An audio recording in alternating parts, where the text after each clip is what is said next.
Emmanuel. আশা করি সবাই ভালো আছেন, সুস্থ আছেন। আজকে আমরা শাস্ত্রপাঠ দেখব। আজকে দেখব হিতোপদেশ তার 23 অধ্যায় 17 থেকে 35 পদ। হিতোপদেশ তার 23 অধ্যায় 17 থেকে 35 পদ। পাঠ করছি হিতোপদেশ 23 অধ্যায় 17 থেকে 35 পদ।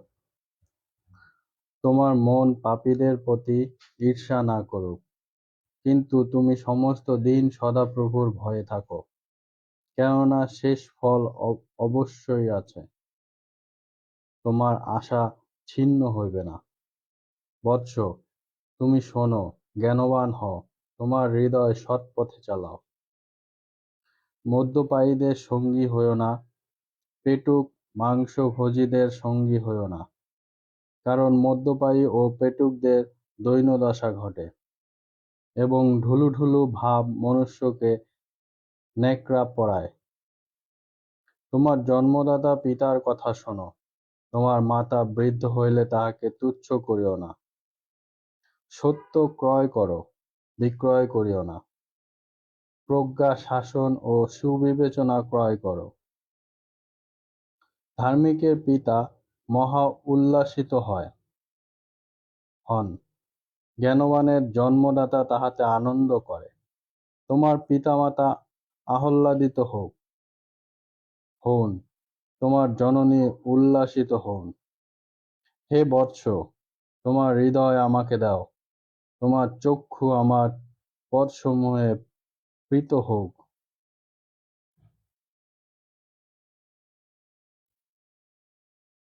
কেননা বেশ্যা গভীর খাত, বিজাতীয়া স্ত্রী সংকীর্ণ কূপ। সে দস্যুর ন্যায় ঘাঁটি বসায়, মনুষ্যদের মধ্যে বিশ্বাসঘাতক দলের বৃদ্ধি করে। মদ্যপানের ফল। কে হায় হায় বলে, কে হাহাকার করে, কে বিবাদ করে, কে বিলাপ করে, কে অকারণ আঘাত পায়। কাহার চক্ষু লাল হয়, যাহারা দ্রাক্ষারসের নিকটে বহুকাল থাকে, যাহারা সুরার সন্ধানে যায়।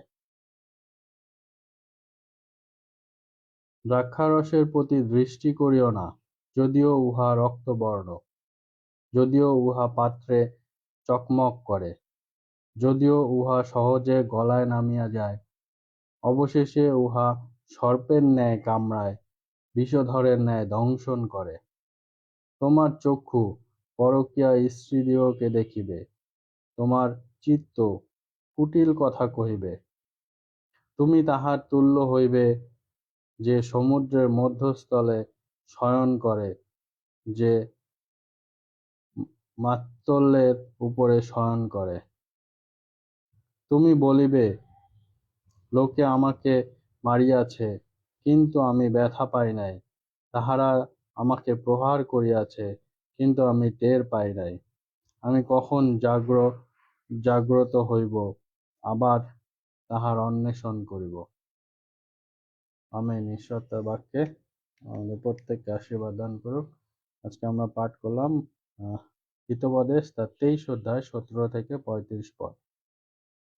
এখানে বলা আছে পিতামাতার প্রতি আমাদের যত্নশীল হতে হবে, তাদের কথা শুনতে হবে, তাদের কে বৃদ্ধ বয়সেও তুচ্ছ করা যাবে না।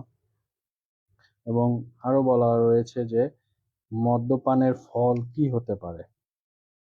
তো আমাদেরকে মদ্যপান থেকে দূরে থাকতে বলা হয়েছে, এবং আমরা যেন আমাদের চক্ষু যেন স্থির থাকে, আমরা যেন পরস্ত্রীতে আকৃষ্ট না হই। আমাদের এইসব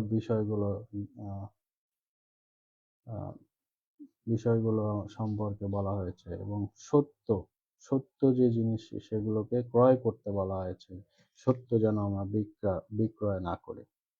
জ্ঞান, প্রজ্ঞা, সুবিবেচনা এগুলো আমাদেরকে ক্রয় করতে বলা হয়েছে। এবং সৎ পথে চলো। তোমার হৃদয় সৎ পথে চালাও এবং আমাদেরকে সৎ পথে চলার জন্য